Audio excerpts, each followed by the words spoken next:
All right. It is 12:36 a.m. Central Time. I am joined by EP2. four coaches, two coaches I previously recorded this with, and that didn't turn out too well, and two more coaches who I was going to record with after, but I decided to all mesh it together, which is a great idea, I think, brought up by Elmer's, and I've decided that this is exactly how it's going to be done. I think we just got finished the draft. I don't know if the stream's actually ended yet. I think it has. Yeah, it has. Yeah, stream ended probably no more than like 20 or so minutes ago, probably. Um, and I am joined by coach of the Pittsburgh Steelers, Hobie. What's going on? Uh, Joined by the coach of the Carolina Panthers, Husker Ninja. What's going on, everybody? All right, joined by the coach of the Denver Broncos, Elmers. If I sound really quiet or like I'm a hostage, my dad's asleep in the room next to Fair, and finally joined by the coach of the Buffalo Bills, Alpo. Hello again. Right. So we obviously the regular season of season two has ended with the Chicago Bears being crowned champion, beating out the Buffalo Bills um, after what was an absolutely a really exciting and kind of explosive playoffs with a lot of interesting games, some upsets, some not so upsets, some huge blowouts in the early rounds, and some really hilarious performances and very good performances. Kind of going around the call, what were some of the kind of moments that absolutely stood out to you guys as you observed the playoffs as a whole? Well, to me, I think other people are going to hit on the Bears and Chet Kaczorski because they won the whole thing. So I'm going to hit on the Seahawks and their quarterback, Bryce Young. And in every single playoff game he played in, even the loss against the Bears in the NFC Championship, he absolutely balled out. In the NFC Championship, he didn't throw an incompletion in the first half. And what I thought was most interesting about the Seahawks, this also ties into the offseason, is that they have such a young core and they chose to not build around it through the draft. So I'm curious how Bryce Young will continue to develop, obviously with young pieces around him like Rashee Rice. Um, but when it comes time that he has to be re-signed and he kind of hits a ceiling, I'm interested to see where that goes. Mm-hmm. I mean, it's Octave. I can't pay him to like put all of his time into the draft. I think all of his picks got wheeled in this one after he hit on some really good guys. Last draft, I think, with Valentine Sape.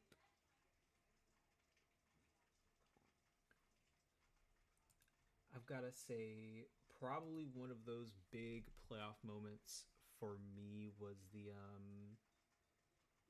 the Colts kind of playing up to their kind of, I think, surprising people, even though they were a really solid team that had been good and watched.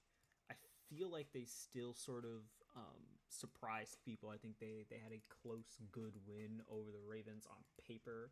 They weren't really, they didn't stand out, but I think they took the Bills obviously to the edge and had just one of the better seasons from a team that went from worst to first and kind of took over the AFC South as a kind of as a byproduct of their whole season.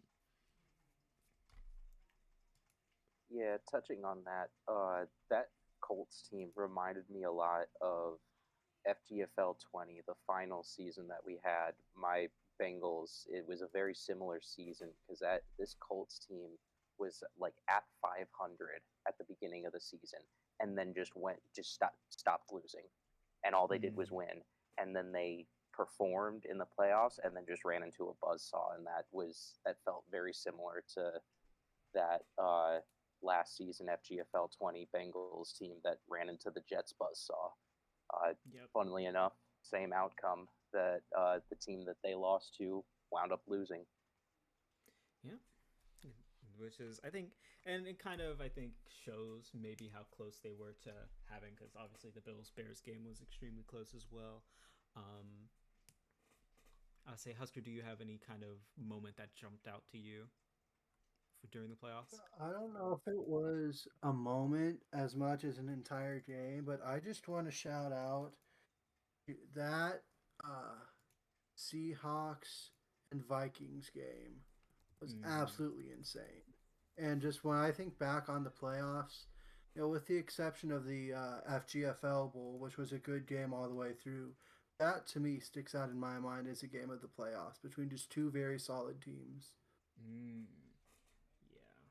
I think it'd have to be that one or the Bills Colts game, because both of those games were absolutely ridiculous. But I mean, Octi MLK, just as a coach matchup coming into it, both of these guys, I think Octi especially, had a lot to prove. Octi obviously looking for sustained success, and MLK looking to make, I think, what would be his biggest playoff splash if he made it to the championship game. I feel like though they both had so much to gain from a win that whoever won that game, it was going to be a nice outcome. And I think the fact that the game was as good as it was such a big one for them. Mm-hmm. I agree with y'all, but I raise you the NFC Championship game where we would have had Octi in the bowl had it not been for a Debo Samuel, essentially a walk-off kick return touchdown. Yeah. That game was so nuts. That game was so insane. Yeah, just ridiculous. Absolutely. And it was that insane of a playoffs, right? Where you could you had the Vikings, Seahawks, Colts, Bills, Bears, Seahawks, and the eventual FGFL Bowl. I mean, even in the wild card, I believe Ravens Chiefs was a pretty good game all the way through. Same goes for Jets Raiders, right? Because I think I missed those games. There was only ones I didn't get to watch. Jets Raiders was insane. Shout out Cassius for having negative passing yards on his final drive and letting me hit a 5-legger. You bastard. Good.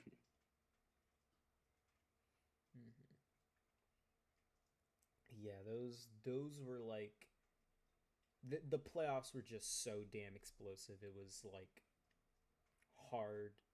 It's hard to pick a team or a moment. Obviously, the Bears coming out on top in the end. Czech Kaczarski, CMC, Debo, and DK. Right? Am I tripping? DK was on that team.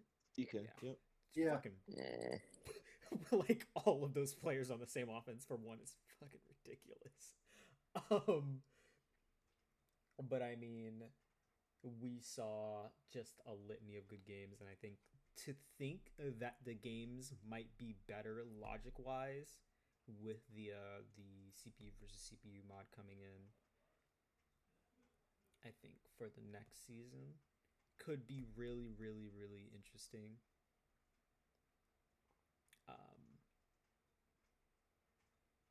And I do, before we move on, want to take a moment. Sincerely, congrats to Crack. Yep.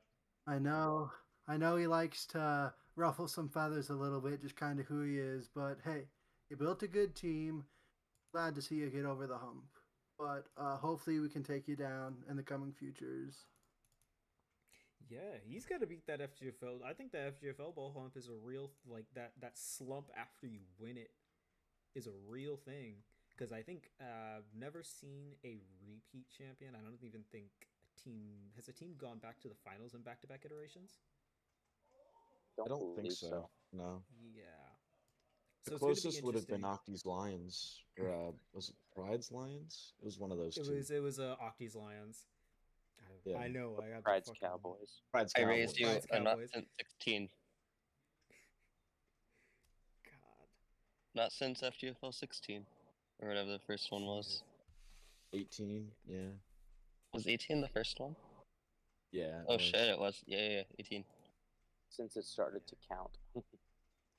That's crazy. Yeah, I mean, I ran into both of those buzzsaw ass defensive teams, Cowboys and the Lions. Front front seven sprinkled with fucking X factors. That being said, um, we'll jump ahead. I guess before we get into the draft, were there any? I know this is generally a part that kind of gets hop skipped over.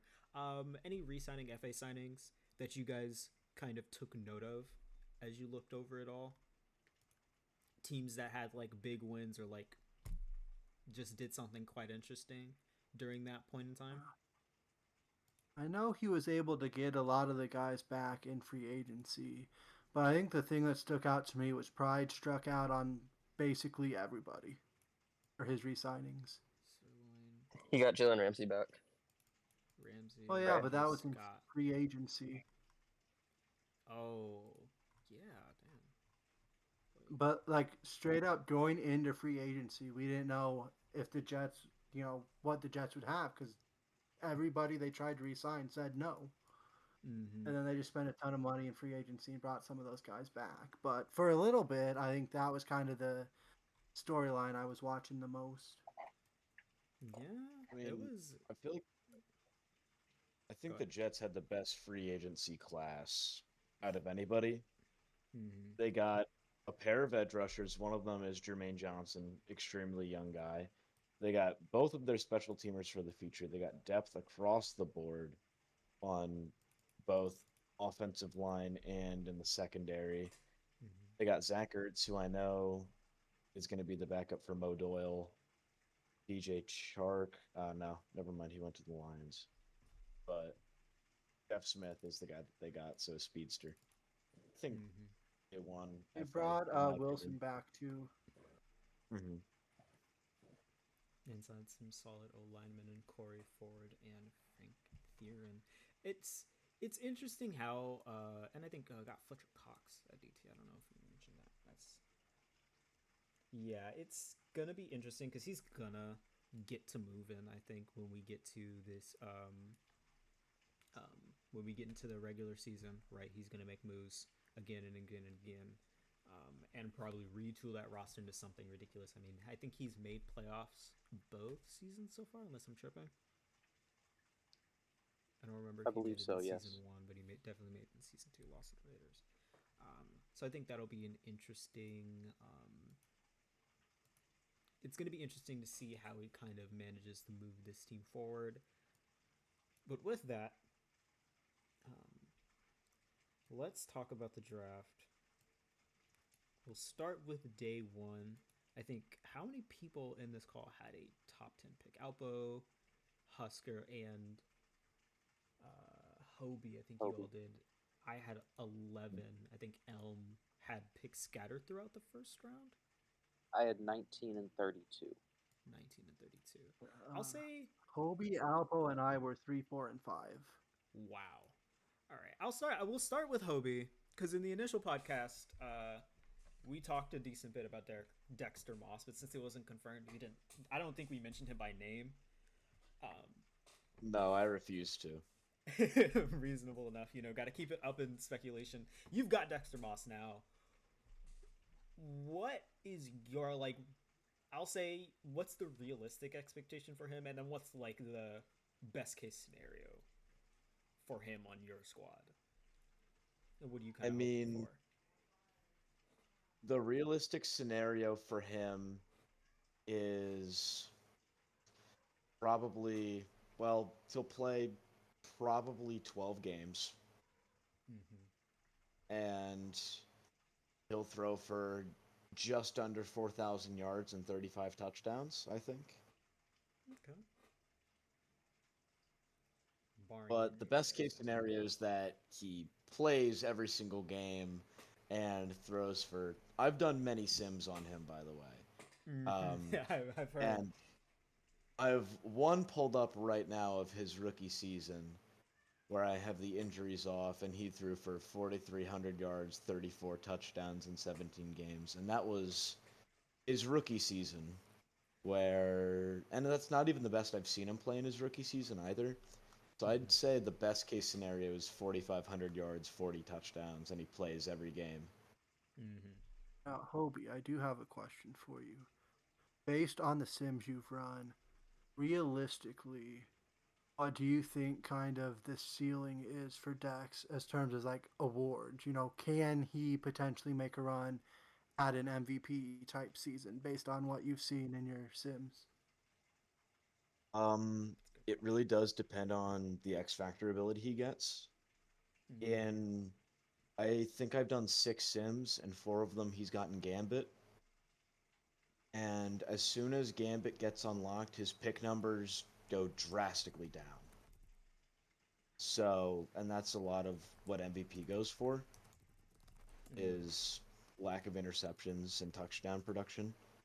So, if he gets Gambit, I'd say he's top 10 MVP easy if he plays every game. You know who has Gambit? Trevor Lawrence. Toby, I have a question for you. So, one of the, I think, looking back at previous NFL drafts, one of the craziest drafts to me is the Washington Redskins in 2012 getting a QB in the top 5, have him get hurt, and then find Pro Bowler Kirk Cousins lying behind from the same draft. Matthew Briggs, huh? Matthew Briggs. Hey, we're talking about day one here, Alpo. Come on now. Come on. Come on. I'll allow it. He even has the injury weakness. He even has the injury weakness. Like, I'm just saying. I mean, in my head it triggers. I think I would not be surprised if the Steelers have like that 2017 Eagles season where it's like we've got a great season for Moss, 13, 14 weeks, gets injured week 14, maybe week 13.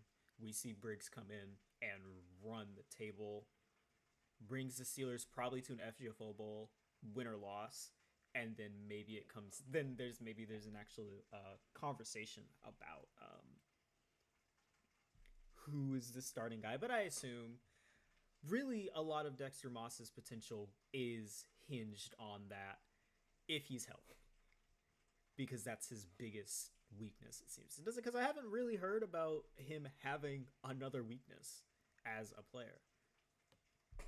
I don't think Briggs is ready.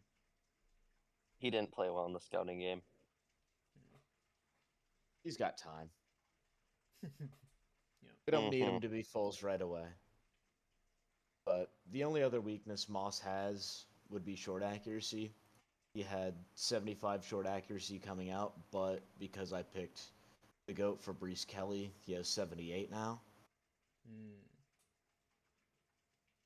Yeah. And that's easily his worst throwing attribute. And I guess with that, we'll jump to pick number 4. Because Albo, you took Hansky Delsoin from Penn State, and I'm gonna start running the numbers because I'm interested in a little stat, but I'll get to that after.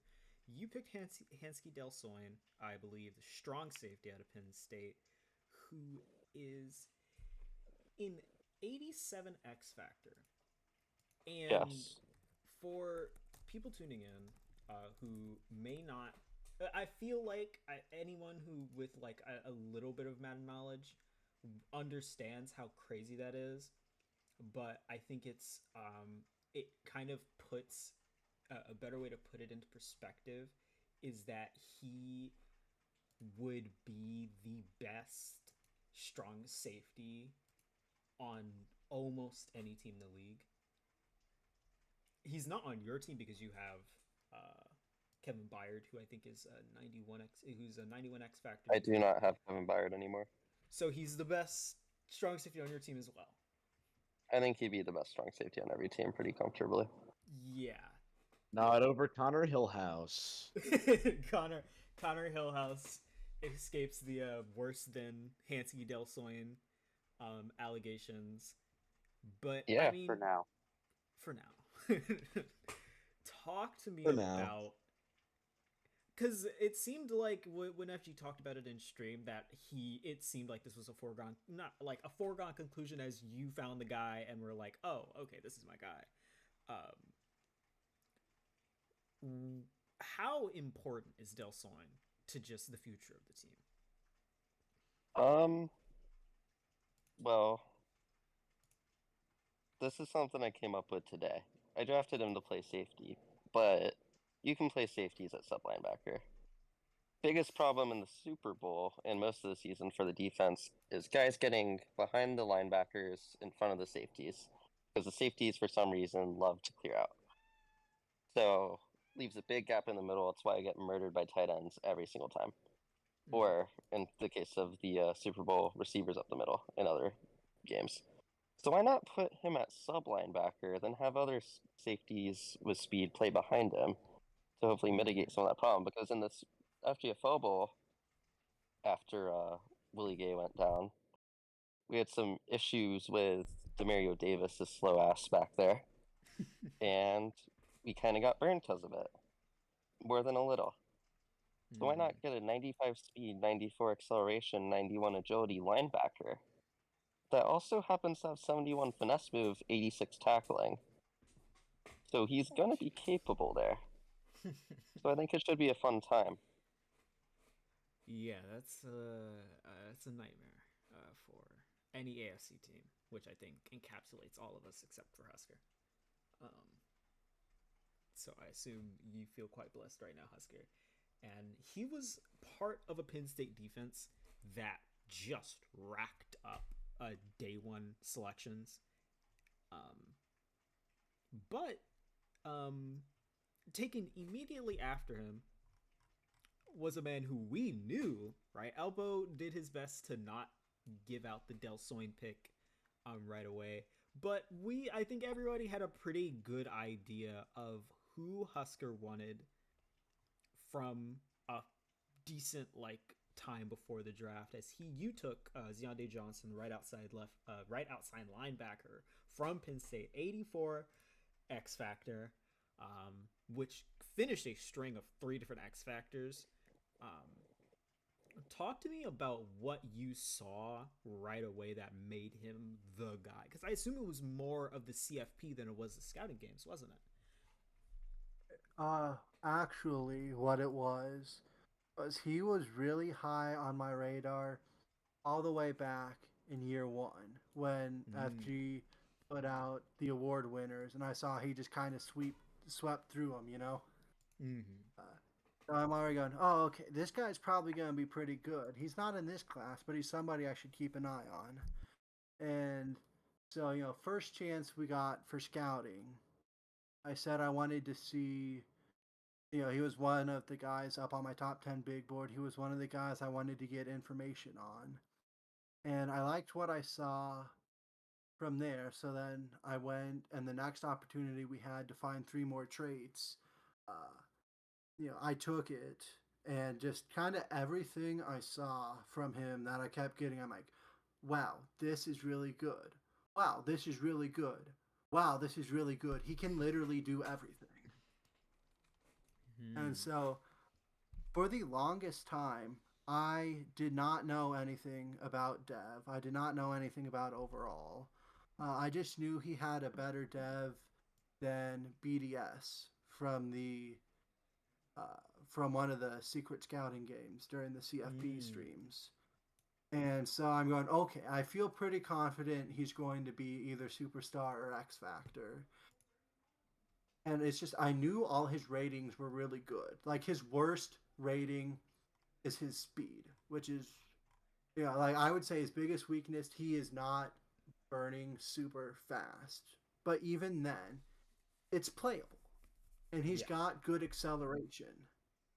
So it'll help mitigate some of those concerns, because he'll be able to get up to his top speed fairly quickly because he's got good acceleration.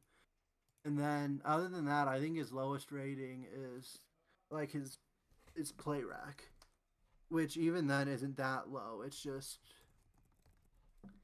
it's kind of, Alpo said at one point, it's kind of the sign you've got a really good players when the play rec is really low because it's just FG is trying to do something to keep the overall from being insanely high.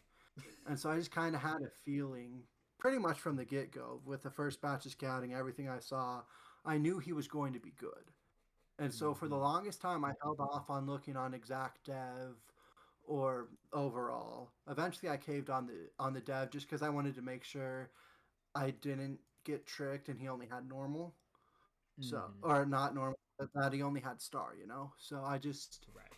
I wanted to make sure he was at least superstar because if he was 100% the pick.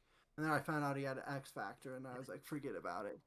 Uh, I actually never knew what his overall would be exactly. I had a pretty good guess because I told Hobie some of the information I had gotten, and he created him a man. And he goes, "So if these two ratings I didn't know at that point, they were like the only two ratings I didn't know about him. If they are this and this respectively, he's an 81." Mm. And so I knew Then he I guess they was were better. probably going to be somewhere in that range. He was actually even better than I thought he would be. Right. 84. I did not think he would be quite that high. But yeah, Mm. pretty much from the get go, he was my top target, and it was because I saw he swept through the awards as a junior. Yeah, he was had a monster, kind of just a monster college career, even comparatively. Like Dale Soin, obviously didn't get a bunch of flowers, but was still insanely good. And obviously Dexter Moss had the natty loss where he didn't play because he was injured, and then obviously had a year two where he got even less shine because of the injuries. And still came out as a 79 X Factor, by the way, which is like very generous. And I'll say we'll jump to Elm. Obviously, your first pick was Terrence Parms out of Troy, 84 X Factor, which I think kind of probably knocked a few people back. And I'll say talk because you had one of the stronger, we'll say day one drafts, um, Mhm. by a lot. And we'll jump backwards to the other day one drafts, but and are obviously are known as one of the more meticulous scouters. You took a few guys who might have been leaps because we were hearing a lot about the tough O line class, but you took Hayden Betty at the end of round two. And obviously the deep front seven class, you took two guys on the D line, Andrej Irvin and Terrence Parms. But obviously Parms is a guy that sticks out because he's from Troy, group of five. I don't even, not even group of five, is it? It's Troy and the Yeah, Sun group Belt. of five. Yeah, group of Sun five. Belt, yeah. Just talk me through that pick specifically because I think that probably came out of left field. People who didn't do a shit ton of scouting like me. I didn't do that much scouting, and a lot of these picks were like, "Wow, this guy's a way better than I thought he'd be." So yeah, what was the thought on that So FG put out a message in upcoming prospect info. It's actually still the last message in upcoming prospect info where he dropped hints about people who could be in this class. And one of those ones was about the Nagurski Award winner. And he didn't mention a name, he just mentioned a sack amount and said, happy hunting. And so, one? as Captain Degenerate, I went on my happy hunting and I started just going back through all of the info and upcoming prospect info and found a point where there were three sack leaders: BDS, Terrence Parms, and Keone Seliskar, or Keliskar, however you say his name. I think it's Celiscar. And I was like, it's probably BDS because he's just had insane game after insane game. But it could also be this other guy. And I really hope it's this other guy because nobody else knows about him. Mm-hmm. And so then when we got into some other scouting, I it's no secret I love Filippo Edwards. Yeah. And so I got info on Filippo Edwards. And then I asked FG who's better out of BDS and and Parms overall wise, because I used that for one of my scouting things and found out that Parms was a higher overall. And I knew Edwards' dev at Superstar, and so then I asked which of them had higher dev, and that's when I knew that he was a higher overall than BDS, who projected to be one of the higher overall players in the class with better dev. And I was like, this is just the guy. Like, I cannot miss on this man. And FG didn't disclose any of the stats this year, but Terrence Parms this season, if obviously from the message, 15 and a half sacks. He had 42 tackles and 42 TFLs. I don't know if NCAA counts stats the same as Madden, but if that's the case, he had every single one of his tackles be for a loss. That's not how it works. I think It's they're not? separate, right? No. I count. sometime. Well, if sacks count as TFLs, Yeah. Still an awesome year. yeah. I mean, yeah, 42, 42, 15 and a half with still a deflection and a fumble recovery. That he was the reason why I was trying so hard to get back into the first round, and why I maybe took a little less on Jonathan Allen, and then finally got that miracle godsend trade from Clover. Thank you, Clover. Big ups, to get even higher in the first round. It was just one of the craziest things I've ever seen, and probably my shining moment in terms of finding that buried guy that is undeniably him. Yeah, I mean, he looks like a fucking monster truck of a player. And God bless I'm not in the AFC West, because shit got very good in that division very fast. I mean, I'll say a lot happened during the draft, and I'll say, since I think we're all in different divisions, start with Hobie, because you had a really good draft, and it's really scary to acknowledge that you didn't have the best draft in your division. So, I mean, from the outside looking at it, what are your thoughts on the Bengals draft? Because they, just to read off some overalls and devs, 72 superstar, 78 X Factor, 80 superstar, 78 star, 79 X Factor, 72 star, 69 normal, and let's see, an 80 normal, and that's just day one.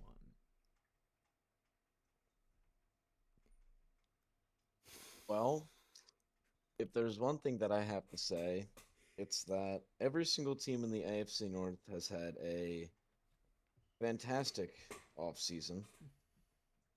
And we only had one team make the playoffs a season ago, and I think we could easily see 3 teams from it make the playoffs, and I think the division winner last year had the worst offseason. And that's no diss on Specta.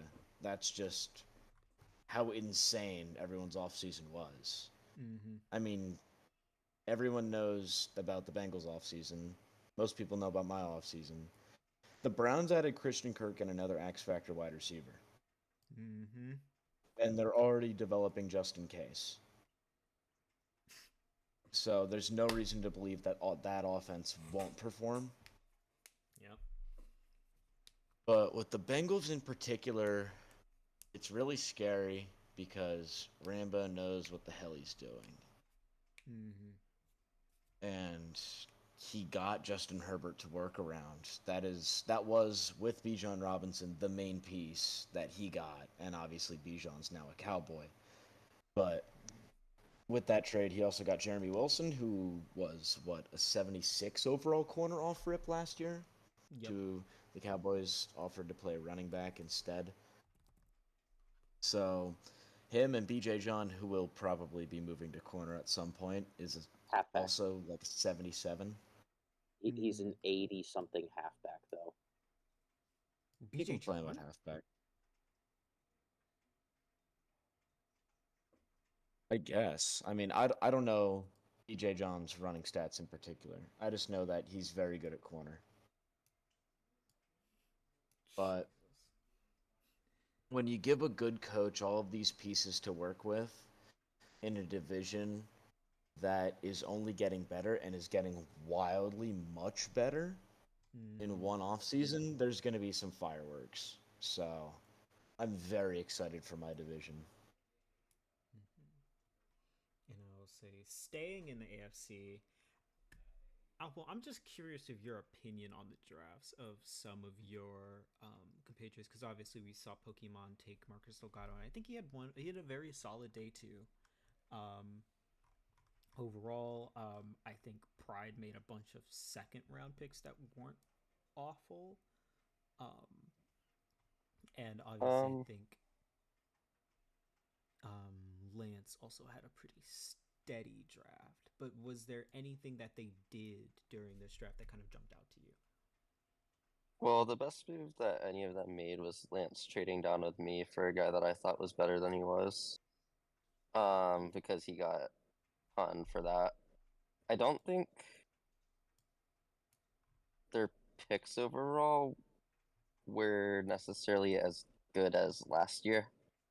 Like, there's no Chris Rodriguez this year. Like, Kaz got a lot, Kaz. Lance, thinking about him jumping over Kaz in that draft to get Liko. Sorry, Kaz. He got like a bunch of mid-70s guys with, I think, only one superstar dev.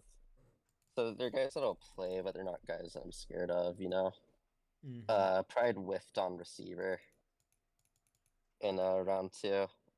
Thank God he got a McMarion over the other Georgia receiver. Yeah. I don't think Frank Jones is good. That's why I didn't take him. VJ Reen, I think, was objectively not a great pick. I think Ariante Polk will be fine, but I'm not necessarily scared of him because his block shedding's a little weak. Then Aid Masters probably won't even make his roster, and Betty Johnson's a career backup. So I think Pride's draft is not the best ever, but to be expected when you don't do shit for scouting. I think Pokemon actually probably had the best draft of all of us. You know, 7th round X Factor. I question the 88 speed corner. I think he should probably play safety and he'll be totally fine. He took Bradley Bolt, who was I thought he was fun. The big thing is Marcus Delgado looks good. He has questionable throw power. We'll see how much that actually matters. Hopefully we pick him off a bunch, but he's definitely capable of leading the Dolphins back to the playoffs, which is about the best that they could have expected after trading Hainer for basically pick 10 and nothing else. So it's a dream scenario for them. He got lucky, but sometimes that's all you need. So yeah, and that was Delgado at pick 10. I think is objectively more valuable than Hansky at pick 4. So I think that's just a better pick. But we'll see. We'll see how Delgado actually plays. From the scouting games, it looks like he's him, but again, some tough defenses he has to go against pretty often. So I don't think it really moved the needle too much for any of the teams. I'm not more scared of the Patriots and Jets than I was before, and then the Dolphins are obviously better, but it was looking like they were going to get Delgado for a while, and I haven't really been too scared of them anyways, considering I wasn't really that scared with Hainer, and they did downgrade, so we'll see. Makes sense to me, and I'm not mad about it. Yeah, I mean, I think Dolphins had the best draft of the division, either you or the Dolphins, and I think the Dolphins, just by way of more picks, if I remember correctly, if I'm not tripping balls. Yeah, by way of more picks, they were just able to hit more often, and I think that's kind of just where they got the benefit from and got good players with those picks. Which I think we'll jump to the AFC West, which obviously, not counting the Raiders, obviously, who I think actually had, like, by wheel standards, a really solid draft, just because Colin had provided them so many chances to hit. You shoot enough times into fish in a barrel, you'll hit a lot, potentially. So I've got to say, on the AFC West overall, I think no one's going to argue that the Chiefs, who actually had like literally 2 picks between Biggest Bird, I Mhm. think, and Ariante. No, not Ariante Polka's the other guy. Michael Granato. Yeah, who hit. I mean, and those 2 picks were hits. Obviously, can't go wrong with the user. And Granato was a 79 normal. I think a pair of high 70s, normal dev, Mac left outside linebacker, or linebackers, not left outside linebackers, kind of going in the same area. Overall, the Chargers had a draft. From your position as a coach in the AFC West, how do you feel about those 2 drafts? About the Chiefs and the Chargers. The Yeah. Chiefs did their job. Todd did what he wanted to do this offseason. He got his first round pick for next year. He got rid of Lamar. He got a potential quarterback. If Eagles fan works out for him, it'll be great for him. If Eagles fan doesn't, Todd has his first, and he'll be able to maneuver around and potentially get a quarterback with it. Mm-hmm. Trap had the potential to turn the trajectory of the Chargers around. The Chargers were a bottom dweller last year for a reason. They were not a good team, did not have a great cap situation, and all he needed to do was pay attention and do like at least half of his shit to like put them in a place where they could still compete. They are still so far behind the rest of this division. Mm-hmm. I know if they beat one of the teams, I'm gonna look like an asshat. But at this point, I don't think a single one of his picks was a hit. And I the thing that I like want to beat that I am beating. I beat my head against a wall when this happened. Kaz picked Jamal Revis on at the end of day 1, and he was an X factor. And I had been sitting in VC just out and out talking about how Jamal Revis was going to be insane and why is he not gone. And then Trap, who was sitting in VC, proceeded to take 2 left outside linebackers not named Jamal Revis, and neither of them were very good. One of them was okay, but neither of them were anywhere close to that. And it's like, you have all these picks, and you could have traded out or maybe traded for players where you knew what you were doing, but instead you tried to throw shit against the wall. And with 2 picks stuck, Connor Chambers and Bernard Jordan, everything else was all right at best.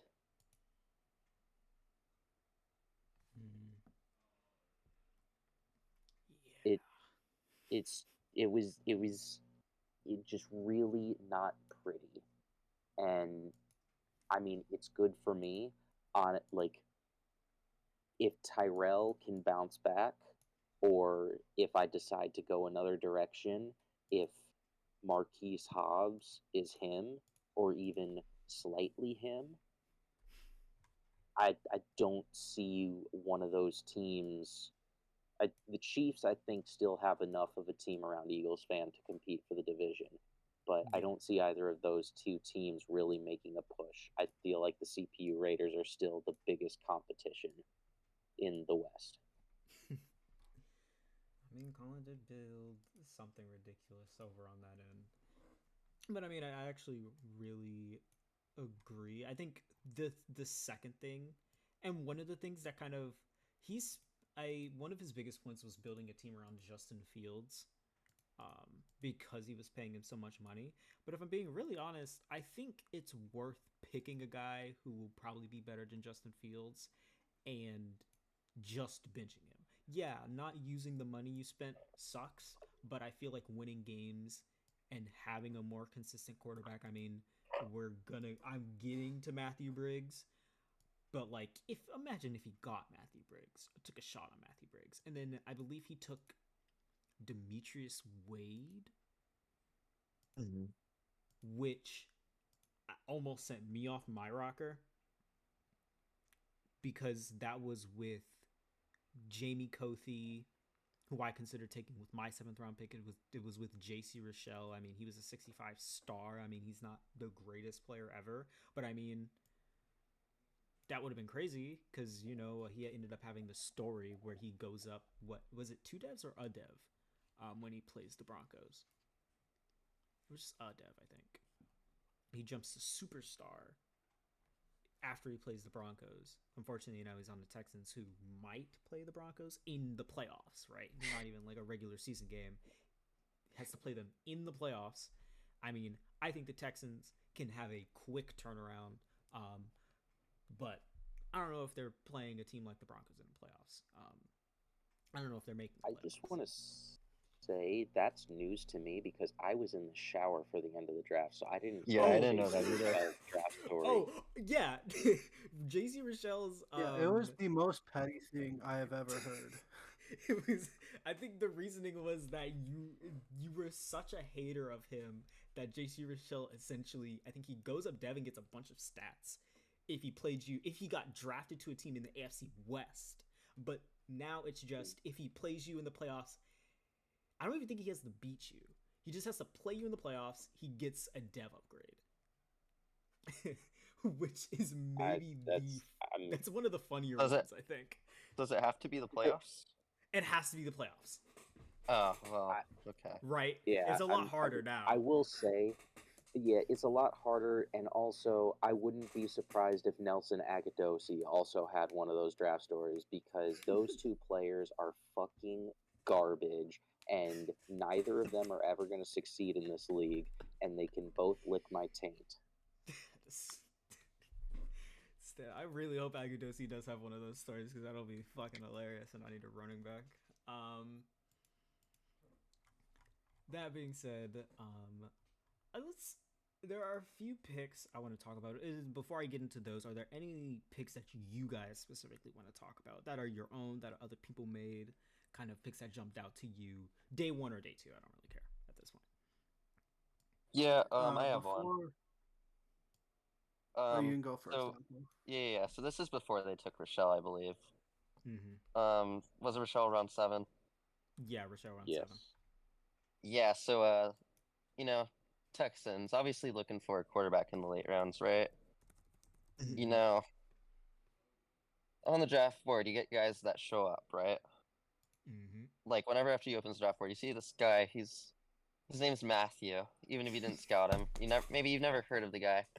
You see, B deep accuracy, A short accuracy, A medium accuracy, A throw under pressure, I believe. Mm-hmm. Yes. Yep. You know he's he's 21 years old. You know, he basically carried Pitt's offense last year. Mm-hmm. You know, we've been talking about him for 2 years now. in a very, very, very positive light. The Texans have picked 161, 164. You know, he was supposed to go 2 rounds ago. They take Elijah Alford from Nebraska, who I think is a running back. Yeah, good running back too. 77 normal. He's all right. Legend. Not that man. They did need a running back. I did talk about that before in the previous podcast. Not too many complaints about that one. Mm-hmm. Then they took a flyer on Freedom Jones just because his athleticism at cornerback, presumably. His name isn't even Freedom Briggs. Jones, by the way. His name is Freedom Collins. Freedom Collins. Well, it's Freedom Jones on here. Yes, Freedom Jones. I just know Freedom. Yeah. So then Matthew Briggs goes the pick after. The Texans could have had Matthew Briggs replace Chris Mayhew. Instead, they waited around to take a guy that, you know, the entire league has been trashing on for a little bit. And I think that's going to sting for... I think that's going to sting for a while. It's worse than that, though, because at round 4, pick 32, he selected Jordan Miller, 64 normal, the worst quarterback taken in this class, I believe. Now that free agent he's been posting, I think there's the third worst QB in all of the draft. I think it was Jordan Miller. 64 normal at round 4. Yeah, tied for third worst. Yeah, Austin Poyadu and John Alford beat him out, unfortunately. But yeah, that is a big hit. I mean, to be fair, in defense of the Texans, I knew they weren't going to take QB because he's running with Mayhew. No matter how good or bad Mayhew is, right? I almost took him, but I didn't because I got dissuaded by his college games. And I mean, he's a scrambler, and maybe Alford and I think once again his line is ridiculous, and maybe the upgrade of weapons around him, and they got Fasison, they got fucking what's his name? No, I think they just got Fasison and a couple other Alford. Let's see if there are any other relevant offensive weapons. I think in the draft, I don't know. They also picked up 2 great defensive guys in Tyleek Lewis and Njoku. Strong draft, just no QB, right? Rochelle, and I doubt either Jordan Miller or Rochelle are going to see the field for them, though, barring a change of heart when it comes to Mayhew. I think Rochelle's better than Mayhew. I mean, I do too, but I don't know if he's going to start above Mayhew. We'll see. But I add, saying Rochelle is better than Mayhew is fucking saying something. Yeah. But I think that's like saying you have a. It's like you saying you have a half of a bowl of shit as opposed to a full bowl of shit. Like, pick your poison. Either way, it's a bowl of shit. Exactly. Before we get too much further into some of these specific picks, I did want to circle back to, I know you asked the other 3 about their division. I just wanted to touch on kind of the NFC draft, South drafts real quick. South draft was... I got so caught up in the AFC. Okay. Go ahead. I want to preface this by saying, look, until proven otherwise, the Bucs are the team to beat. They're the ones. They got Mahomes. They got a really good team. They are the team to beat right now. Mm-hmm. But objectively speaking, we had the best offseason. We also have the most ground to cover. So, I don't know if we'll be able to catch them this year. But I think just objectively speaking, we had the best offseason of anyone in the division. I think the Saints had the second best draft in our division. Dan, I really liked... he didn't have a first-round pick, but his first 2 picks are both solid. Mitty was better than I thought he would be. And then, he still got Lockett. He traded back a bunch of times, and he still got the guy that kept mocking to him in the first round. And surprise, surprise, he's really good. So I think, honestly, the Saints had the second best draft in our division. I think the Bucs and the Falcons both had some highlights. Like, I think Brahms was a good first-round pick. Yeah, Brahms and Cleveland were both huge. But the problem is, okay, I know Cleveland has X Factor. I know he's got the dev. I mean, I know there were a whole bunch of other X Factors who are also better just from a talent perspective. So I think from a value point, even though he got the dev, I did not love the Cleveland pick in the first round. I mean, you're talking, yes, X Factor. He's also a 69 overall. Nice. So he has a lot more work to do to be able to use that dev than, like, for example, Kaz. And his X Factor he got right at the end of day 1, right? Already comes in. He's already high 70s. So it's just, I think from a value perspective, there are a lot other options he could have taken to still get someone with dev, but gotten just a more polished player overall, which is what you're looking for in a first-round pick. And I think the Bucs, my favorite pick of theirs was Lurie, the middle linebacker. I think that was a really solid pick. But outside of that, there was just not a ton that blew me away. And again, I know they got the X Factor at wide receiver with Max, but it's kind of the same problem I have as what I have with the Cleveland pick just a couple rounds later.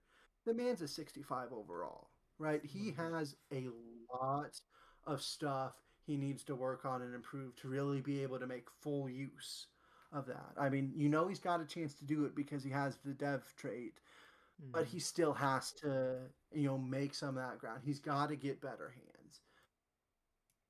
And so I just think for that reason, that's why I'm kind of thinking the Saints had a little bit better of a draft than those two. 'Cause I think just consistently, like Dan's worst pick was Iggy Cumbie, and that was pretty solidly on day 2, and he still had a little bit of depth, What are but you he also talking took about? Iggy Cumbie is the GOAT.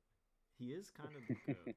You gotta acknowledge that. But I mean, yeah, it's a 67 starred, and he's an O lineman who I think can get away with not being great right away, depending on the state of the other members of the O line, which I think Dan has a pretty solid O line, unless I'm tripping.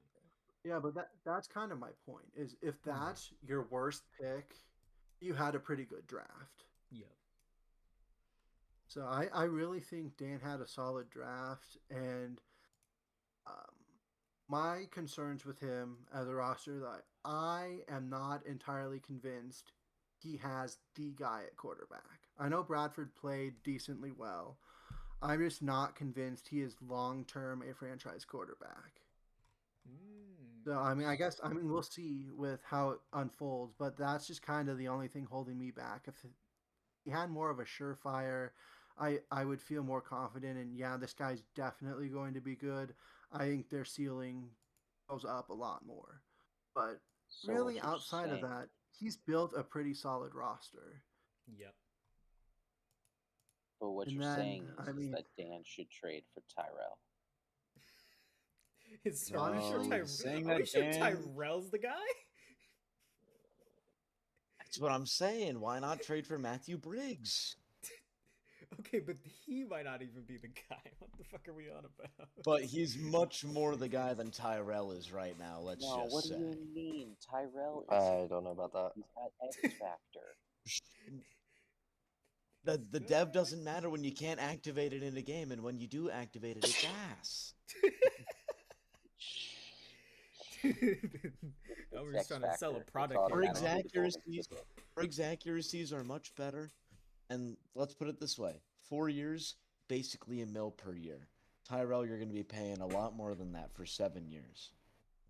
Six, and it'll be like not actually that much, especially in terms of quarterback. I know that his cap hit, like average for me, is like 13 and a half, but I can't remember how much bonus I gave him. I think I gave him like 9 million in bonus or So that's something.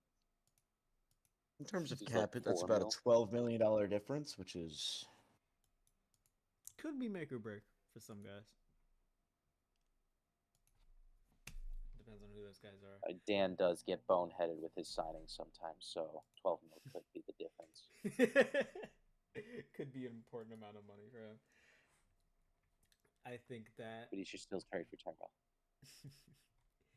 Yeah, I mean. all right. Shit. Sorry, preseason FA and UDFA preseason- devs just dropped. I'm looking. So- I was looking at. Let's a little bridge because I think we've talked to this a bit, and we'll probably still go back around to the draft. There are some guys here who, by all means, are fucking ridiculous that got passed on during the draft. I couldn't do it again this year. I couldn't draft an X Factor in the 7th round. If Kaz let me fucking draft my guy, I could have, but he didn't. So There's a UDFA. I think this is the first season with a UDFA X Factor, though, right? yeah, it is. No, There was a shot no, I last don't year, think but I so. drafted Kellen Henry. No, I think we hit all of them unless he said that we didn't.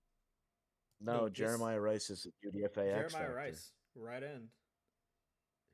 X Oh. Factor, 72. So whoever drops all 100 of their points can have that guy, I guess. Might be me. That's me. Sorry. How is he gonna? How does it? The how wheel does it- spin how does for he that one is decide? going to be crazy. Tiebreaker? Oh, is it a wheel spin if it's a tie? If it's like 4 or more teams, I think it's going to be a wheel. Usually he does random number generator, but A live wheel spin would be hilarious. Just stream it in VC, have people I- go fucking nuts. I know he Um, also I'm willing to does, do that, honestly. Also does. He also does based off of need. So if somebody True. doesn't have like a right end, they go up higher on the list. Oh, I might have a chance. Well, I'll he was a consider superstar. Oh, I was considering him with my last pick, but I took a kick returner instead. There are two guys I want really bad, but I'm just gonna put 100 on one or the other. I think because that was my strategy last year. I don't want to 100 on a player. Bold. I did it with last 100 year on with a player Matt, is bold. Matt Davis because But are you missing out on guys if you do it? Not really. If I know I want a guy, I'm just gonna get him. Usually, I Alright. did it off need last season because I needed a free safety, and I took Matt Davis. He was like a 77. At the 25-year-old. Yeah, I'm gonna do 100 on one player as well. Just Oh, get the let's guy. go. Same. FG got me my Jeffrey Goodman player card back. All right, let's do some Sims. Oh yeah, you have him. Yeah. Who did you ask for that? What? Who did you ask for that? I asked FG. Oh, I see. He has the possession catch trait, the yak catch trait, a high point catch trait. He does not drop open passes. This is the tight end of a lifetime. This is. I was like, there are a lot of really interesting kind of guys who got drafted and are obviously going to move. I know Rob Fitzner and Jeffrey Goodman, I think, got the most of it, being big ass wide receivers that are clearly going to move to tight end. I don't know if Fitzner's going to take the move, though. I think he should, but I don't know if Justin's going to make the move. Yeah.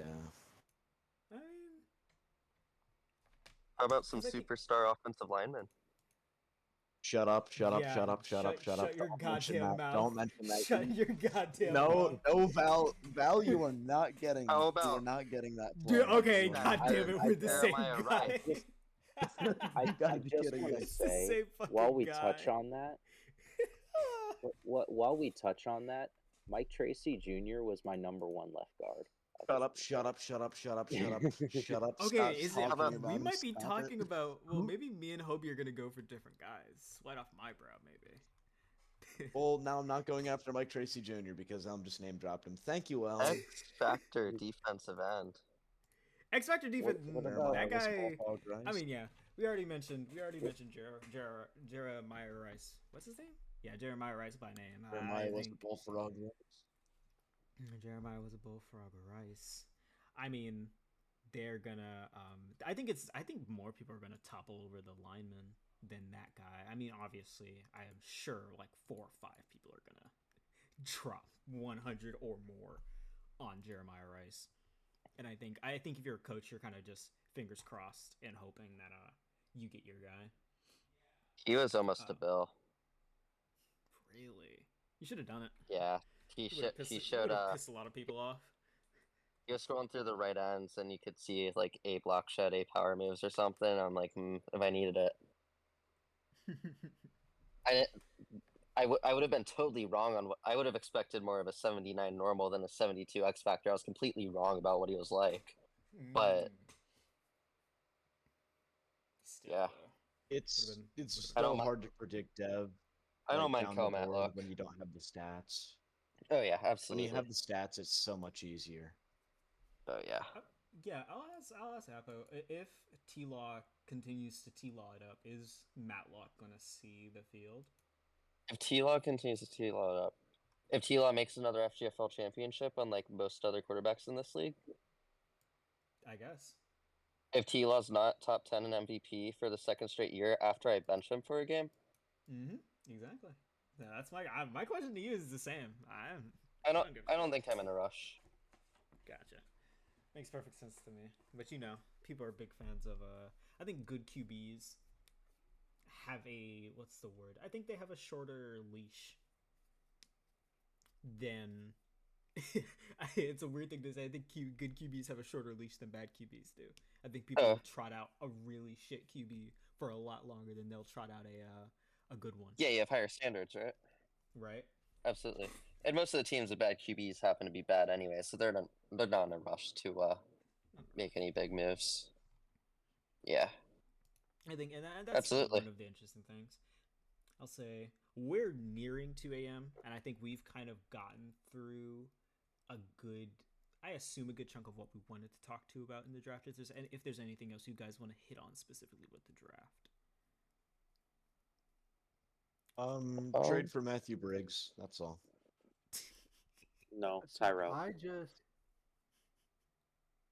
Go ahead. I just wanted to kind of talk about my class a little bit. Go ahead.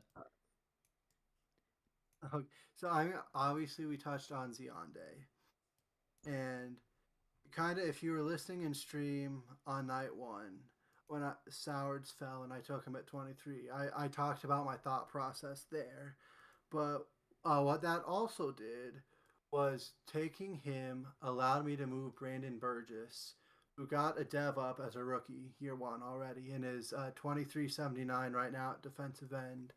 I asked FG like 3 weeks ago, hey, if I happen to move this guy to defensive tackle, what does he do? And I know he's going to be a 78. So it allows me to move Brandon Burgess inside because the other thing, I am moving to a 3-4 this year. I just kind of was sitting thinking, how can I get Max Crosby going a little bit more? And the answer I settled on was I just needed to try something new with the schemes. So 3-4. But so it lets me move Brandon Burgess to defensive tackle, which means now DJ Reader on an expiring deal, I can, trade him. I'm not going to pay him because I'm set on the defensive line with my 3-4.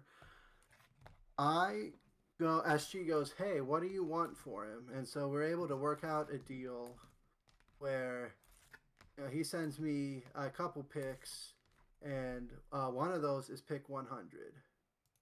And at pick 100, he also gave me a 2027 4, so it's a future 4 a couple years from now. But pick 100 turns into Dylan Maloney. I'm pissed off about that. I'll let you know. Me too. In draft prep, I spent like an hour between Kai Kepler, Dylan Maloney, and Ikior Jr. And I was like, and you know what I wish? I wish I had gone and set aside the time to watch Maloney and Ikior's scouting games, but Kepler's scouting game was so, like, if you watched it, he had a fucking ridiculous performance 2 times over because the game had to restart. I was like, that's gotta be a really good player. And I don't think he'll be bad in watched, but fuck do I wish I had a 79 X Factor running back right now. I think you mean So like I will 83 also X Factor. Yeah. I will go on record as saying pretty much from the start, I had Maloney as my running back 1.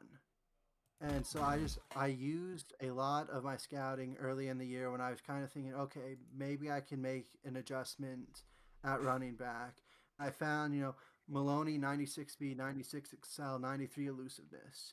And then with the second set, I found he had 90 carrying, 93 injury, 72 catch. I'm like, man, this guy's really good. But by that point, I had also settled on I wanted to do my defense first.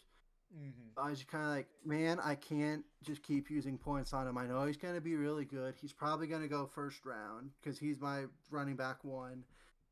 And then if you were in voice chat at the end of stream last night, I mean, I was like, I can't believe it. I DM'd FG, I DM'd IcePick. I'm like, I cannot believe there were 5 running backs taken on night 1, and he wasn't one of those 5. And so I'm going, okay, I have to, BPA, I have to get him. Yeah. And so, like, it's hard to say in a draft where you get Zionde Johnson at number 5, my beloved Zionde Johnson, and you get Cooper Sowers, my other beloved, that, neither one of those guys are your favorite pick. But honestly, my best pick in that entire draft might have been Dylan Maloney in the 4th round at pick 100. My other beloved. God. And then it's he's one of those picks that hurts because it's kind of obvious, but I feel like a lot of coaches felt burned by Isaiah Carney last season. Well, not a lot of coaches, but like obviously Justin, who wasn't going to take another running back, and I think other coaches kind of took that as example. Like sometimes the most obvious choice isn't the right choice, but in this case, Dylan Maloney, who was a fucking workhorse and was putting up like damn near 200-yard games, was just him all the way through. It was bitchin' moment to miss out on a guy. And then my other strategy was just I knew taking 11 rookies last year, this class is going to be all about quality over quantity. So I kept trading back and just picking extra picks. And that's why also I'm up to 11 picks next year, 9 picks in 2027. I'm all about trying to get value because I know right now where I'm at, our window is still coming. We might not be quite ready this year, but I know it's coming. So I'm just trying to get myself as ready for when our window hits as possible. And so, I traded back a bunch of times and I was still able, and then my last pick was, Russell Brown, who, yeah, okay, he's 25 and okay, he's normal. He's also, as Ice Pick told me in response to my press release, with his draft story, he's up to an 87. It doesn't matter that he's 25. I mean, what? Ah, 87 center out the gate. He's the same overall as Hansky Del Soin. He's not an X factor, but I mean, he's a fucking center. Doesn't He's matter. an offensive lineman. He might as well be. Right. Like a near 90 offensive lineman is a guy who's probably not giving up more than like 5 sacks. I mean, I don't know how many sacks like Zach Martin gave up last season, but I don't think it was like an egregious amount I think it was less than 10. Even as our fucking O-line was falling apart. It's just so ridiculous. And I mean, that's like, I think out of your whole draft, that was the pick that to me was like capped it off, even though obviously Maloney and Zionde Johnson are the flashiest picks. The 25-year-old 87 overall center that can probably anchor your O-line for the rest of FGFL. I'll put it to you like this. Technically, just from a talent perspective right now, my worst pick is a 2077 superstar. Right. It's a late. I think it was a very, very, very strong draft that I think rivals your draft last year. There were so many good players, but like obviously, right, this, like you said, this one, quality over quantity. And that's going to be really interesting. Although you did take Demetrius Levick last year, which I mean, hard to top that guy. He's really good. Yeah, the lifetime Panther. I'll back up 5 brink trucks to his house tomorrow to give him a lifetime contract if the game would let me. Mm-hmm. I can't wait to see the ludicrous amount of money you offer him when his re-signing comes around.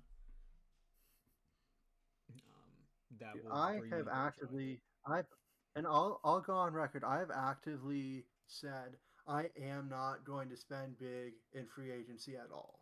I'm going to, my strategy is offer a bunch of guys to like fill out the roster. Offer them a bunch of cheap deals without any bonus. So if I need to cut them, I can. No harm, no foul.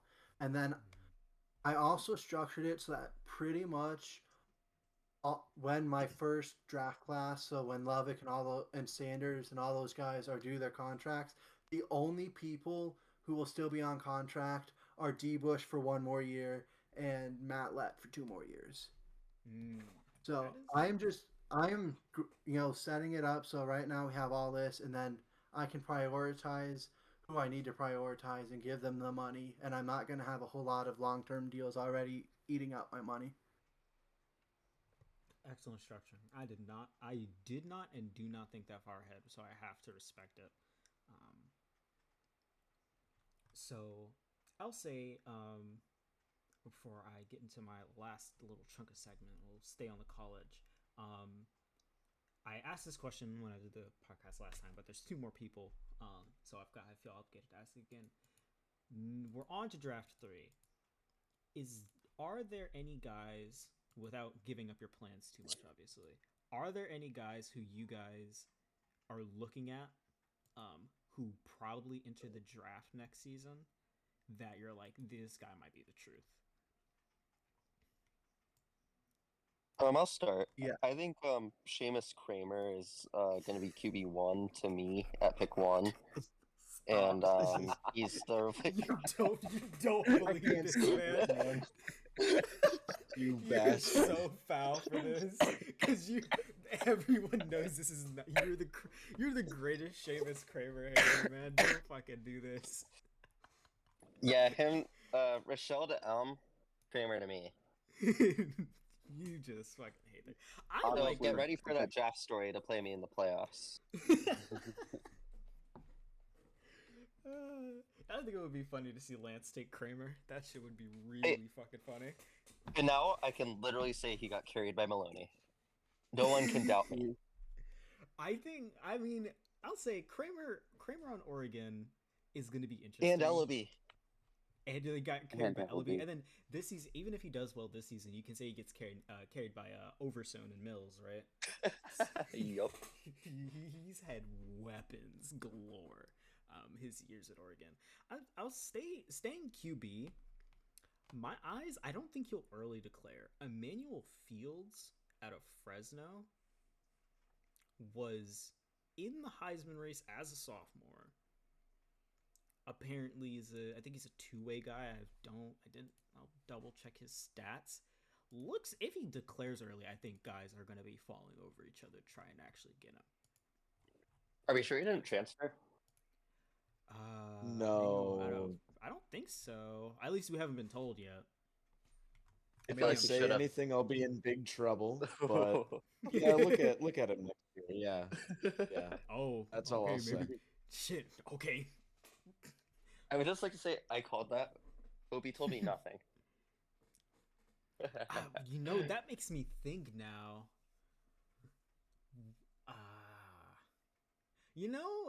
Given what other information I got from the Lost podcast, I have an inkling of where he might transfer, but I will keep my mouth zipped on that one. I'll say, Temple. I mean, I- whether it's he not- transfers or not, I mean, I don't think it's that's Temple. I don't think it's Temple. I don't think no, FG would do Meringues Temple has like their this. QB. Yeah, Meringues, Yeah. Justice Meringues. Marangus is there you go. Morangas. Yeah, he looks like a solid guy who they probably won't get rid of, barring a catastrophic moment. Another team, and I put this in my notes. Jay Kolka and the overwhelming amount of under the radar weapons that Middle Tennessee State has baffled me. Between Jay Kolka, Zahadri Lowry, Terrion Wadley, who was only there for I think they had one watched game where he went off, and I think Jordan Biggers. I feel like that offense is gonna just pop up in the CFP once or twice, because I think Kolka's only a junior. I don't know if he's gonna declare, and that could be an interesting team. What team is this? Middle Tennessee Middle State. Tennessee. MTSU. Mm-hmm. Yeah, we got some defensive guys. Time for the offense. Yeah, and I mean they still have a lot of good defensive guys in their midst. Dare Simmons, Keontae Lindquist, and what's his name? The fucking defensive end. I can't find him. Shit. I know two Bowers. things about next year's CFP. All right. Should I say them? No. No. Probably not. Too many fireballs for that. Yeah, you're probably. If you open right. your mouth, you will be in big trouble. If I speak, I will be in big trouble. Doesn't get any more simple than that. All right. And I'll say we'll jump from future prospects. Season 3 on the horizon.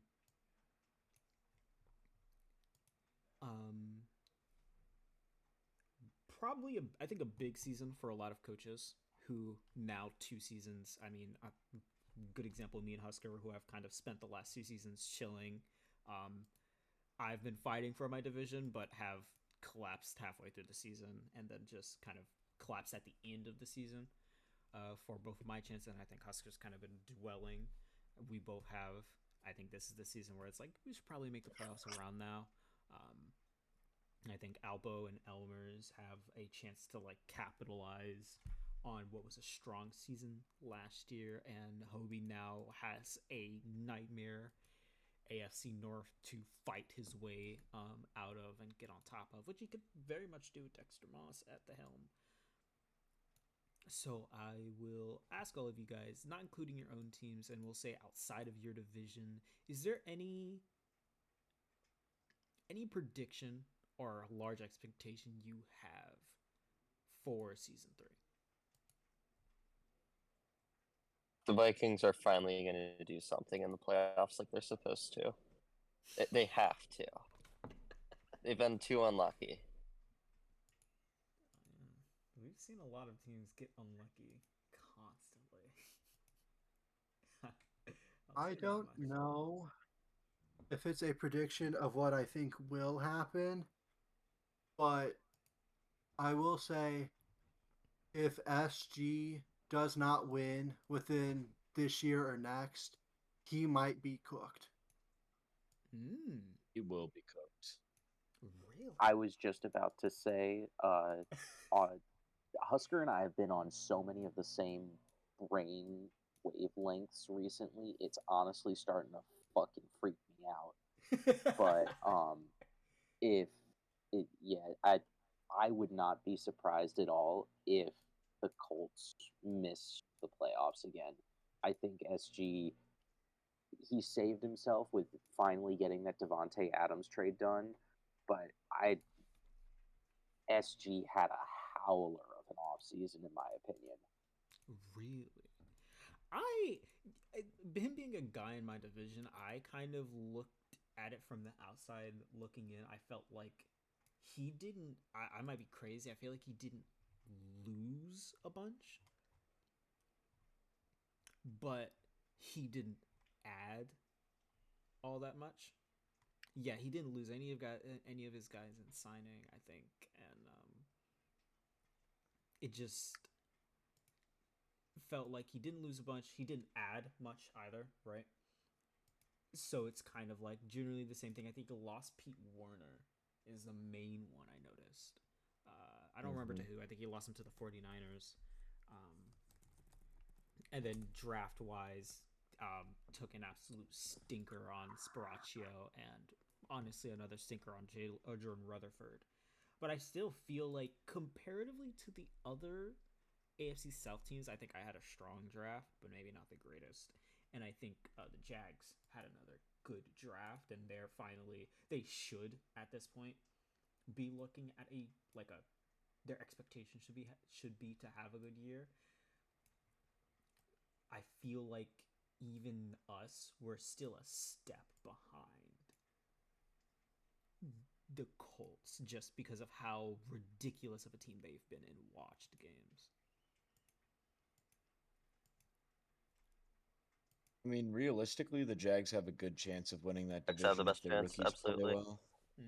Yeah. Fully agree. Yeah, I think for me it's how they pan out because I feel like I felt like last year should have been a good one for them, and maybe I'm crazy for thinking that. I thought last year was going to be much better for them, but it just never was. Yeah, And I feel like I honestly think it's because they gave up on Shearhart so damn fast when they really didn't have to. The main Yes, difference but is the also- difference between Reed and now Loudermilk. Yeah, I think there's going to be a big difference. Similarly to that one team that, is upgrading from a 64 overall quarterback to a 79 overall quarterback with X Factor, but different story. I think it's similar to that team with a 68 overall quarterback who's upgrading to an 83 overall quarterback. But He loves him. I love him so much. Big old Fatui Evans. That's my guy. Don't worry, I drafted his brother with the same name. Exactly, Fatui Jones. That's my guy. It's no Hansky. Yeah, it is. the But, fact that there were 2 people named Hansky with X Factor in this draft. Right, 2 Hanskys, That's 2 so Fatuis nuts. is ridiculous. I mean, I didn't talk about my own draft, so I'm gonna do it now. Between Fatui Evans being my Jordan Vaughn replacement, which is he's essentially Jordan Vaughn with no legs and a better arm, which should be fine, and the multiple defensive additions alongside getting J.R. Barnes and fucking Journey Ray, who I was like, I'm happy I hit on an X Factor guy, but not happy that it's in my strong safety room where I'm already loaded out the ass with Grant Delpit and what's the other guy's name?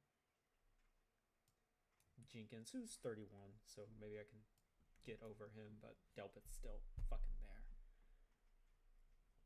I think it'll be an interesting season in the South. Any other kind of season 3 projections from y'all? Okay, I know I don't want to go too deep because you said maybe not outside of your own team, but just because it's so out there based on how our first 2 years have gone, I think with this roster as it is going into year 3, if everything goes well, I double my win total from the first 2 seasons to next year. How many wins did you have? I think 5, right? Or was it less? I'm 12 and 22 across 2 years. I double my total, like I match from where I'm at with my total wins. I have double that next year if everything goes well. 12-win season. Play. I think it's gonna come down to those divisional games because I feel like you can. The Saints. I feel like we're gonna be talking about Bradford and Lockett. Right. And like I said, I think certainly my floor is a lot lower, but I think if everything goes right, we win 12 games. I feel like your floor is, well, I guess a lot lower than 12, sure, but I feel like your floor is still like a solid like 7 wins. The roster on my paper, floor is right around 500, I think. Right? The roster on paper is so strong. Right? At this point, just be through 2 drafts. The roster on paper is so solid that it's hard to imagine it does a lot worse than what I think is 7 wins. I think that's a fair bracket to start from and going forward. And I'll ask you guys, what is everyone else? What kind of? Go ahead. I'll also caveat that with I thought I would be a lot better this year, and I won even less games than I did when my quarterback was Malik Willis. So really, I mean, we can make projections all we want, but who knows what's going to happen? Madden's going to Madden. Yep. I'll well, say now game mod is going to game mod. Yep. And I'll ask the rest Ain't of the that call. the fucking truth? I'm scared of it. I won't lie. I haven't really paid attention. Haven't been in the VCs where these games where it's been tested. So I'm very interested to see how it really how it feels to watch the new system. But I'll ask the rest of you, what are the expectations for your teams this season? Win a playoff game is the bare minimum for me. And you know what? Fuck it. For the plot, I'm announcing it live on stream. Not on stream, on fucking podcast. It's tired. I'm late. Marquise Hobbs will be your day 1 starter in Denver. Holy shit! Away goes Tyrell Washington. Tough. I mean, you already have a deal? What's that about? Just for the plot. It's just for the plot. Me and Elm are swapping QBs, yeah. Oh, okay. Damn, he's benching Dexter Moss. Yeah, I have 2 X Factor quarterbacks now. And I have 2 superstars. Ha ha ha. Wait, is Hobbs fucking? Oh, Hobbs is no. I almost tripped for a second. I thought you were talking about Hobbs as the X Factor. I was like, wait, what the fuck? Nah, Hobbs has superstar, but superstar. he's also got +7 on all his accuracies and stuff, and he'll get +3 if he starts the whole year on other stuff, which, I mean, is it going to do that much? But again, it's for the plot. Like, For the vine. He's not Tyrell. Tired of Tyrell. Gotta move on. It happens. I mean, again, it's honestly like a tough decision overall because, like, Tyrell could play completely differently on the mod and like actually play like he's a decent quarterback and not throw 5 picks in one game. Where if he just threw 2 picks, you would have beaten the eventual team that went to the FGFL Bowl. But we'll never know because he threw 5 picks in one game. And I didn't anticipate replacing him, but when a Marquise Hobbs falls into your lap, sometimes you just got to do it for the plot. Look, man, when you play against T-Law in practice, you know how to get interceptions. That's all I gotta say. I guess, I mean, but my team didn't get any interceptions that game. Yeah, sure. They play against Tyrell in practice. Yeah, T-Law's just him. I don't know. Trained his team. Alpo, is it bowl again? Is that the expectation? Yeah, I mean that'd be nice. I feel that.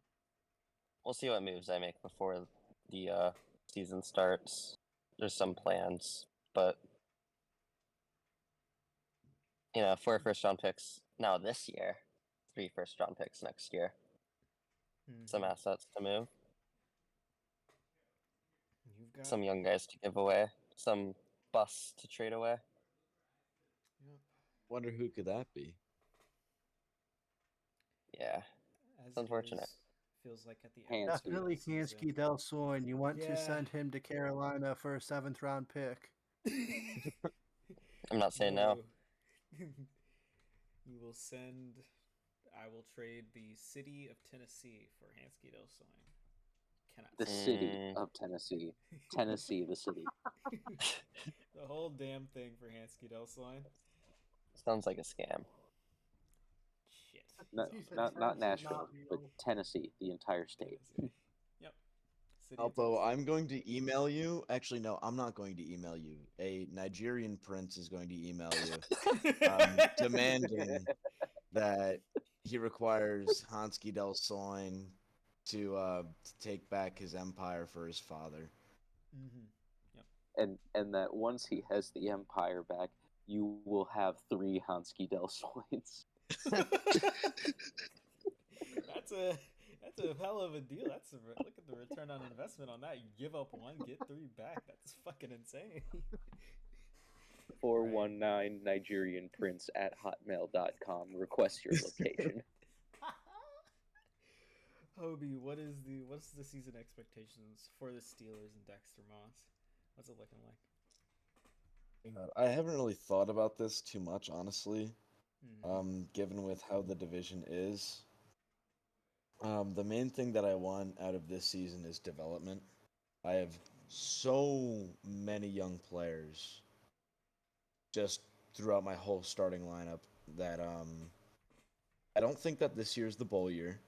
Although, if it is, hey, I'll welcome it. No. I think year 2 to 3 with Moss at QB is really going to be our prime years to compete for a bowl. So I'd say that the expectation for this year's playoffs, but the main underlying theme is development. Mm-hmm. And that won't be too angry even if the season's not great. Which I think is probably, I feel like that's a pretty solid mentality, just considering the competition in the division is not going to make it. I've done this Madden shit for too long to get pissed off when my team doesn't do well, so fuck it. I don't care at this point. I'm happy but you do. You really do.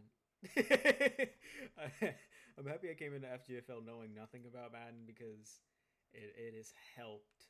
I think it definitely helped last season because I feel like if I knew enough about Madden, I would have lost my fucking mind watching my team chain lose games for reasons undescribed. We tied a game and then everybody lost their goddamn minds. You know what? The exact 2 reasons I learned don't take this shit seriously. Madden's gonna do whatever the fuck it wants. Number one, FGFL 20, stacked roster. EA says, hey, guess what? Have Koshiro Maya be hurt for 13 weeks. And then the second he gets back, it's, hey, guess what? Have Ben Dockery get hurt the rest of the season and lose to fucking Ian of all people in the wild card game. I fucking remember that. That's not, yeah, that's still no big deal. Only keeps me up at night every 3 times a week instead of 5. It's fine. But the other thing is, back when I was a coach in the OFL, right? In OFL 20, I had like Justin Jefferson, CMC, Patrick Mahomes. My team was loaded, and we never once got past the wild card round. And the second Octi went to a long-term sim, we won 7 rings in 8 years. The second it did not matter. I'm like, oh, okay, Madden, whatever you say. That's really funny. It's okay. Rings in You 8 could years is lose. fucking blistering. You could lose a none of game that on a mattered 'cause it last-second was the blocked sim. field goal. That You you could didn't lose need it. to kick. You could lose the. Yeah, that you I could, did. You could eventually go to overtime to tie a game because you run out the clock instead of kicking a field goal. I'd rather do that I than lose one. True, but I I mean, guess at the end of the day, this is a great thing to end on. We talk about FGFL. It's a really fun league. We all work hard. As coaches, we work hard to build the best team possible. As commish, FG works his best to make the product as good as possible. It's a lot of hard work, but at the end of the day, this thing is for fun, right? Madden's going to do whatever it wants, and it's just, if your team doesn't do as well as you want them to, it's all right. We're all in this to have fun and be part of a good community, spend a lot of time with each other, talk a lot of shit with each other, talk a and lot of shit. Within players we reason. don't like. But, Within reason. that's part of the fun too, right? So it's just, don't worry about the results. Just enjoy the people here, because that's Right. really what it's all about. Sorry, I got a brownie in my mouth. It would have been a really smooth transition for me to just go into podcast outro, but now I gotta. One second. Just gotta chew. You just do it for the plot. Everything's for the plot. I think that message is picture perfect to end on. It's 2:14 a.m. Central Time, even later for our Eastern folks. If you're listening to the podcast, which I assume a lot of the FGFL community will be, thank you so much for sitting in on what's going to be probably all. I'm recording this time. All an hour 30 of this. It's not the longest podcast ever, but I think this is a pretty good one. And I'm gonna do more for content for FGFL this upcoming season because I think I owe it to people. So I'll see you guys sooner than you may expect. And I once again want to give a big thanks to all the people who've joined me here. Big thanks to Elmer's. Big thanks to Hobie. Big thanks to Husker. And big thanks to Alpo for you guys. And the absolutely insane idea of just saying, fuck it. Let's run podcasts at 12:30 a.m. instead of waiting a few days down the road to do it in the evening. Absolutely electric idea. This has been a blast. And I'll see everyone who's listening. I guess you'll hear me and someone else sooner or later. Thank you for listening. Goodbye.